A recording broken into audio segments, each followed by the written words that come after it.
오늘 제목이 말씀 전체를 내포하고 있습니다. 박사들의 종착지. 우리가 성탄절이 되면은 언제나 나오는 장면이 있죠. 동방 박사들, 낙타들 쫙 나오고 그리고 별이 쫙 비치고 그냥 하나의 이야기로 우화로 또는 뭐 전설스러운 얘기로 이렇게 나갈 수가 있어요. 그 동방의 박사들이 사실 뭐 이란 지역 정도에서 왔다 한다면 그 수천 킬로를 이제 오는 겁니다. 뭐 말도 못하게 멀죠. 어찌 보면 평생 걷는 것과 같아요. 이 장면을 가만히 보면은 우리들하고 참 비슷합니다. 지금 수천 킬로를 이제 계속 걸어오는데 아직 만나질 못하는 거예요. 만나야 될 대상을 만나야 되는데 그 만나야 될 대상을 만나게 해주는 게 뭐예요? 별입니다. 별이 비추는 대로 따라갈 때 드디어 제대로 된 여행이 되는 거예요. 세상 사람들은 그 여행이 없어요. 이리 뛰고 저리 뛰고 막 바쁘게 다니지만 결국은 그 자리에서 맴도는 겁니다. 근데 오직 박사들만 그 별을 따라갈 때 종착지가 나오는 거예요. 종착지가 어디예요? 영생입니다. 죄사함이고 영원한 복을 얻고 천국을 얻는 거예요. 그게 바로 종착지인데 그 종착지를 얻기 위해서 박사들이 계속 걷는 모습이 바로 우리의 인생을 그대로 설명해 주고 있습니다. 그러니까 이 박사들은 그 옛날 사람이 한번 나왔던 그 낙타 타고 가는 그 그림에 나오는 사람이 아니고 바로 우리들이다 하는 것을 분명하게 하셔야 돼요. 별이 없었다. 그럼 동방박사도 없습니다. 이 별은 땅에 있는 게 아니라 하늘에 있습니다. 사람들은 땅의 걸 봐요. 근데 별을 보려면 하늘을 봐야 돼요. 근데 우리는 어딜 봅니까? 이 눈을 감고 마음으로 보면 별이 보입니다. 이 별이 뭐냐 하면 성경 말씀이고 그 별이 가리키는 것은 바로 하나님의 아들 예수 그리스도예요. 성경 전체가 딱 하나를 말하고 있는 게 우리가 성경을 보면 뭐 거기에 훌륭한 사람들 아브라함 나오고 다윗도 나오고 뭐 여기에 뭐 모세도 나오고 바울도 나오고 훌륭한 분들 많이 나와요. 그런데 그 사람들을 보면 그 땅의 것 보는 거예요, 사실은. 그 사람들을 보면서 별을 볼 수 있어야 되거든. 이 별은 어두운 하늘에서 비추기 시작하죠. 이 밝은 땅에서는 별이 보이지가 않습니다.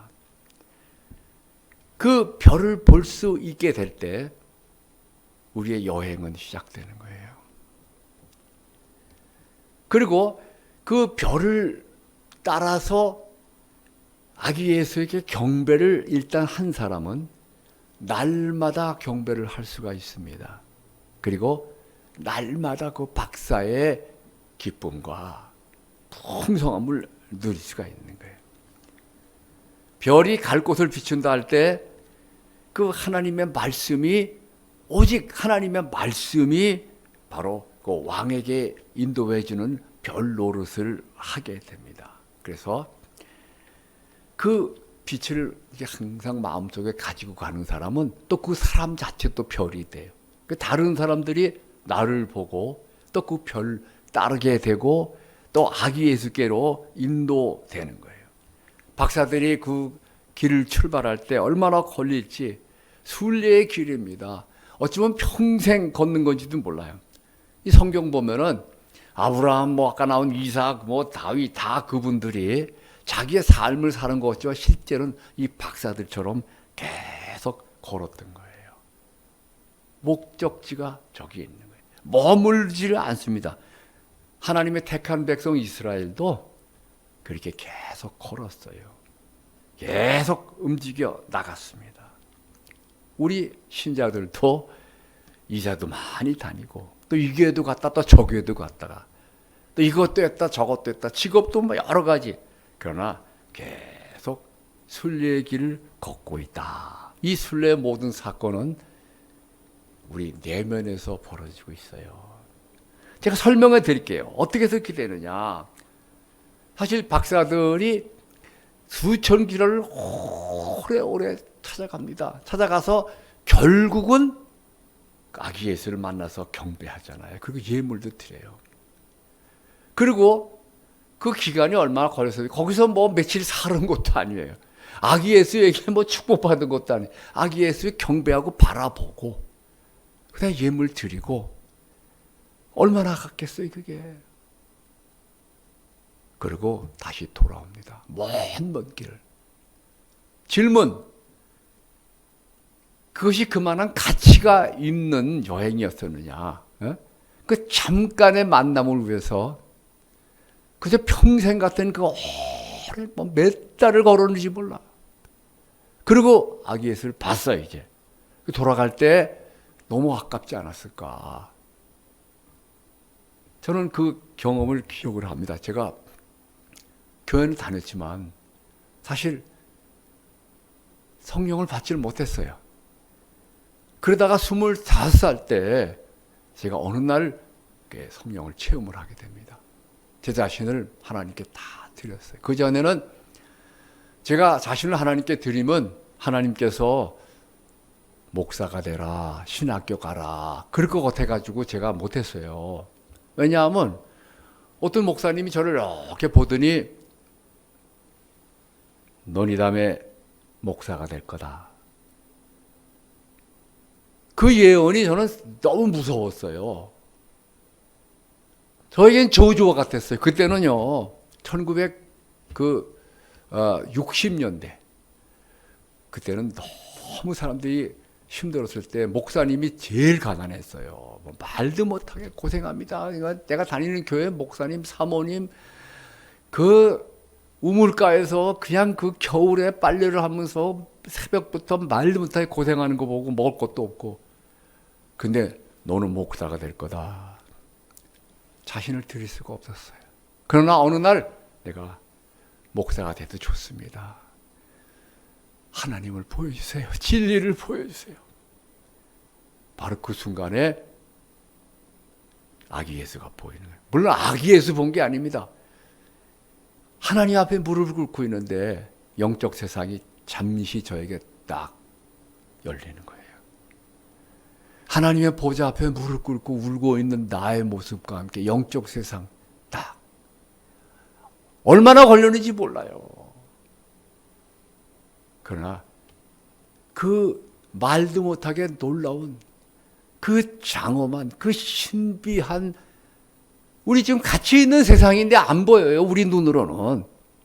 근데 하나님께서 잠시 보게 해준 거예요. 몇 분 동안일지 몰라요. 그러나 그게 영원과 같은 거예요.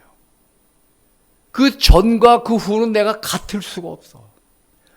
그 세상을 보고 그 세상을 느낀 다음에 어떻게 전과 같을 수가 있겠어요. 그래서 전혀 다른 길을 걷는 겁니다. 그때 하나님이 저보고 목사 되라고 말하지 않으셨어요. 네가 자신을 나한테 바쳤으니까 명령한다. 내 양떼를 먹여라. 뭐 그런 말 없었어. 그냥 하나님의 충만한 은혜, 사랑으로 넘치게 경험하게 해주시면서 그 영적 세계를 쫙 하고 나한테 보였을 때 나는 목사 되는 거 외에는 더 좋은 길이 없겠다. 그렇게 해서 결정을 한 거죠. 박사들도 마찬가지입니다. 사람들 볼 때는 아기 예수. 예수들 얼마나 많이 받겠어요. 거기 목자들도 뭐 주위에서 다 봤지만 아무도 경배하지 않았어요.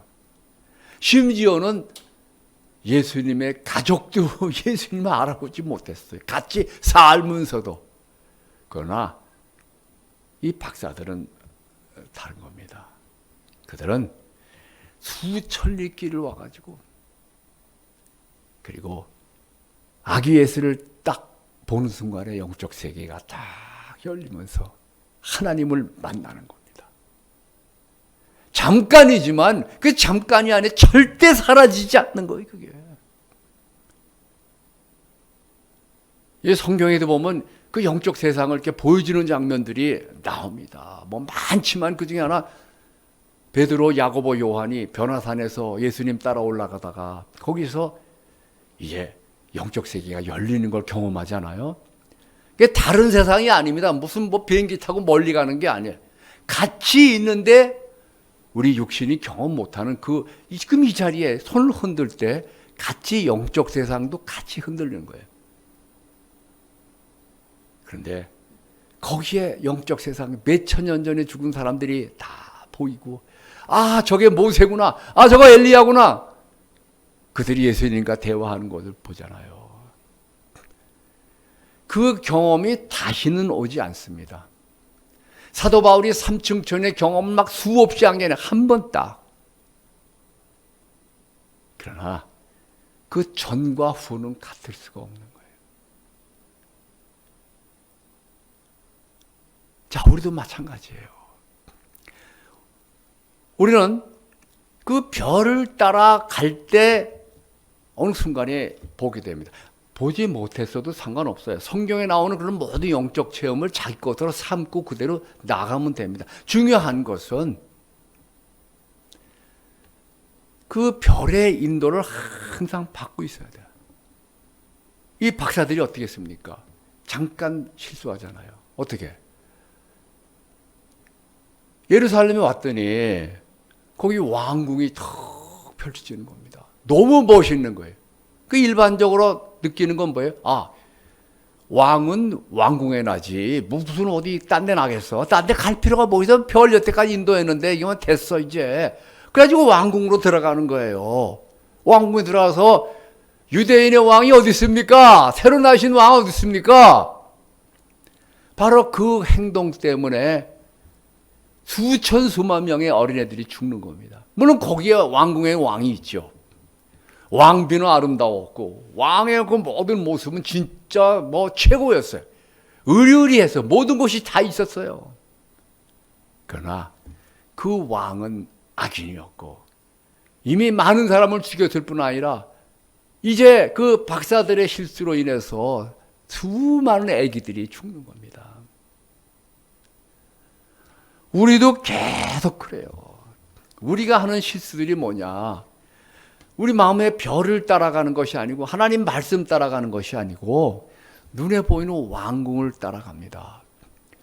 저는 목사로서 목회하면서도 계속 왕궁을 자꾸 보는 거예요. 어떻게 하면 교인이 많이 나오느냐? 어떻게 하면 교회 건물을 크게 짓고 어떻게 하면 대접받고 어떻게 하면 큰 유명한 교회 만드느냐? 그러나 밤이 오니까 왕궁이 가려지는 거예요. 안 보이는 거예요, 더 이상. 그리고 다시 별이 떠오르는 거예요. 우리가 잠시 마음을 하나님께 모으고 하나님을 향해서 우리의 눈을 들 때 그때 별이 다시 보이기 시작합니다. 그리고 그 별의 인도를 따를 때만 우리는 사람 대신 하나님을 만날 수 있습니다. 자, 이제 오늘 말씀이 바로 이겁니다. 포인트가 우리의 종착지가 어디예요? 우리가 바로 박사 아닙니까? 우리 종착지가 아기 예수. 겉으로 볼 땐 애기. 그러나 거기에 온 우주가 다 있고 생명이 있고 거기 천국이 있잖아요. 우린 예수를 영접했습니다. 그러나 날마다 경배해야 돼요. 그래서 우리가 예배하는 거예요. 예배 얼마나 많이 했습니까? 뭐 그냥 지금도 예배하고 있잖아요. 그럼 여러분 지금 예수를 만나고 계십니까? 우리 마음의 별을 따라가야지. 지금도 우리가 여기 나왔을 때 난 왕궁에 가고 싶어. 사업이 잘 됐으면 좋겠어. 우리 애가 좋은 대학 들어갔으면 좋겠어. 그거 원하지 말라는 것이 아니에요. 먼저 첫 번 찾을 것이 왕 아닙니까? 왕을 가지면 다 따라 나오는데 왕같이 생긴 것을 다 따라가고 왕궁을 따라가는 거예요. 여러분 절대로 정신 차려야 됩니다. 왕궁을 따라가면 안 돼. 왕궁을 찾아가지 마세요. 내 마음속에 언제나 별을 따라가야 돼. 우리가 저도 그렇고 여러분 다 마찬가지입니다. 제가 여기서 설교하지만 저도 조금만 딴 데 보고 있으면 벌써 왕궁을 추구하는 거. 어디 왕궁 없나? 어디 놀 데 없나? 어디 즐거운 거 없나? 재미있는 거 없나? 찾아가는 거예요. 다 해보세요. 제가 평생 왕궁을 찾았어요. 왕궁에 왕이 있느냐? 그게 아니에요. 왕이 있는 곳엔 다 왕궁이라고요. 왕이 들어가면 초가집도 그건 왕궁이 되는 거잖아요. 왕을 잡아야 할 텐데 우리는 왕궁을 찾아다니는 거예요. 그거 해본 사람이 솔로몬 아닙니까? 전도서 저 가끔 읽어요. 뭡니까? 다 해봤다는 거예요. 한번 말해보세요. 돈 많이 버는 거 솔로몬보다 돈 많은 사람 없어요. 금방패가 막 금이 많아서 방패를 만들어 몇백 개씩 있는 거예요. 하나 두고 안 해요. 가보로 놔두는 게 아니에요. 땅이 너무 많은 거예요. 그냥 부인이 1000명씩이나 돼. 그렇잖아요. 매일 그냥 소를 그냥 몇십 마리씩 잡는 거예요. 그냥 다 해봤어요. 책도 많이 쓰고 공부도 많이 하고 왕노릇도 하고 다 휘둘렀고 헛되고 헛되니 모든 것이 헛되다. 이 모하고 등 사이가 막 몇 킬로미터인지 몰라. 다 집어넣으세요. 거기다. 거기 왕궁이 다 들어가는 거예요. 저는 다시 얘기하지만 왕궁을 버리라 그런 거 추구하지 말라는 게 아니에요. 왕만 있으면 왕궁이 저절로 생겨요. 왕만 있으면. 왕을 잡아야지 왕궁을 찾지 말라 이거예요. 솔로몬이 말합니다. 다 해봤는데 헛되고 헛되다. 나도 평생 왕궁을 찾았지 왕을 찾아야 되는데. 그리고 그 전도서 마지막 그 한 절이 그렇게 중요한 거예요. 그냥 그렇게 많이 쓰고 그냥 넘어갑니다. 뭐라요? 일의 결국을 다 들었지. 이 13장을 하면서 다 들었지. 하나님을 경외해라. 이게 첫째다. 그리고 그의 명령을 지켜라. 이것이 사람의 본분이다. 이 별거 아닌 것 같아요. 제가 목사로서요. 하나님을 경외하고 하나님의 말씀을 추구하고 하나님을 그 아기 예수를 추구하는 게 아니에요. 하다 보면은 목회도 교인 많이 유명해지고 그리고 그냥 잘 되고 왕궁 쪽으로 자꾸 가는 거예요. 이게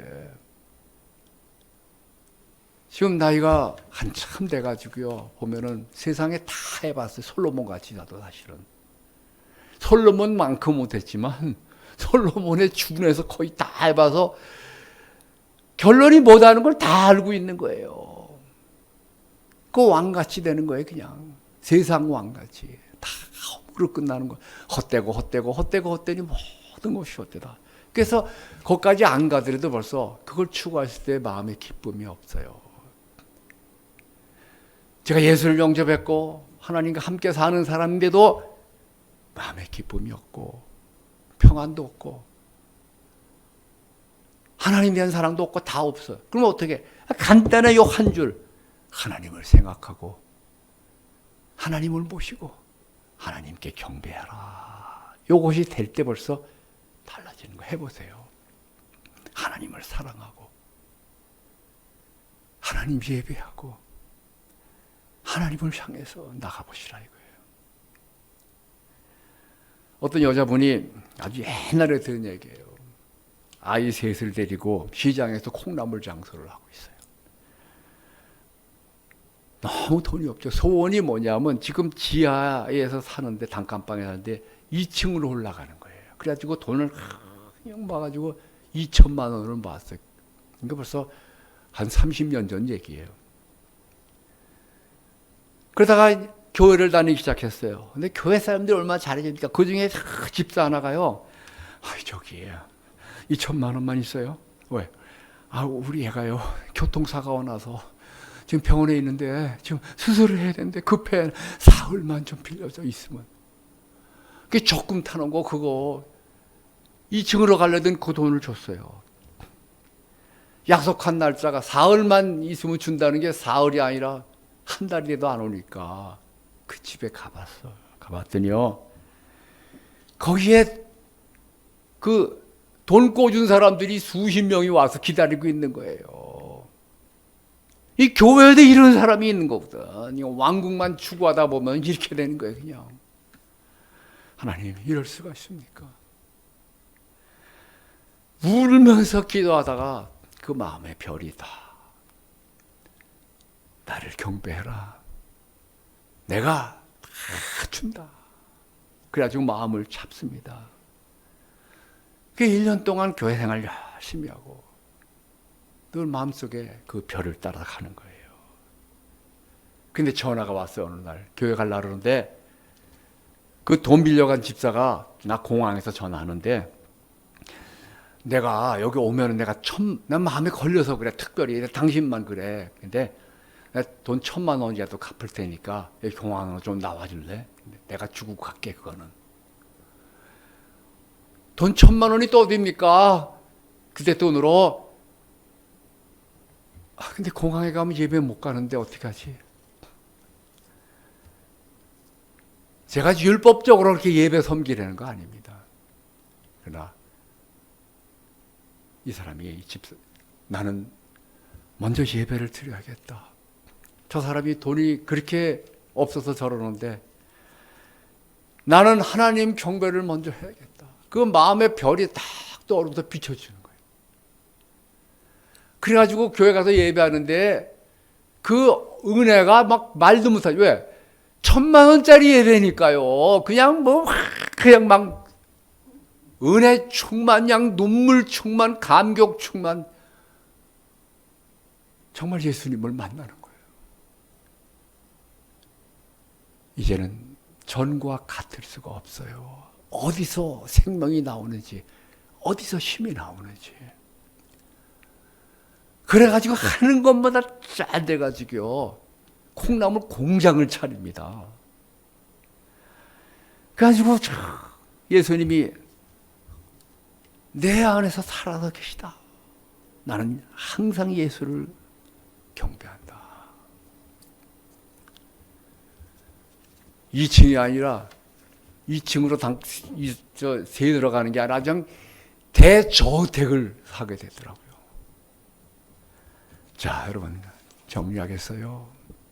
우린 다 박사. 우리도 순례하고 있습니다. 왕궁이 아닙니다. 왕이 계신 곳이 왕궁이니까 날마다 시간마다 왕을 경배하세요. 지금도 경배합시다. 왕을 느끼고 그 앞에 절하고 왕의 모든 것을 내 것으로 삼는 것입니다.